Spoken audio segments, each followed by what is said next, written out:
Periods టైంలో bleeding ఎక్కువవుతుందని మనకి ఎలా తెలుసుకోవాలి?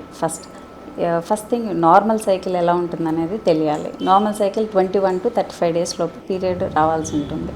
అది 2-7 డేస్ లోపు ఆగిపోవాలి. ఒకవేళ అది ఎక్సెస్ అని ఎప్పుడు తెలుసుకోవాలి అంటే more than 7 days bleeding, clots పడడము, మాటికి ప్యాడ్స్ చేంజ్ చేయడము, అది 1-2 అవర్స్ 1-2 అవర్స్ ప్యాడ్ చేంజ్ చేయండి. ఒక్కొక్కసారి 2 ప్యాడ్స్ పెట్టుకుంటూ ఉంటారు. తర్వాత కూర్చున్న చోట బట్టలు తడిచిపోతూ ఉంటాయి వాళ్ళకి తెలియకుండానే. తర్వాత అక్కడ కింద బెడ్డింగ్, చైర్లో కూర్చుంటే చైర్ అది తడిచిపోవడం ఉంటుంది. అండ్ దానివల్ల ఎక్సెస్ బ్లీడింగ్ వలన వాళ్ళు ఏంటి వర్క్కి వెళ్ళలేరు, స్కూల్కి వెళ్ళలేరు, కాలేజ్కి వెళ్ళలేరు, ఆఫ్ డేస్ ఎక్కువ ఉంటాయి. పైగా ఎంత బ్లీడింగ్ అయిన దానివల్ల వాళ్ళకి టైర్డ్నెస్ అనేది ఉంటుంది. చెక్ చేస్తే అనీమియా ఉంటుంది.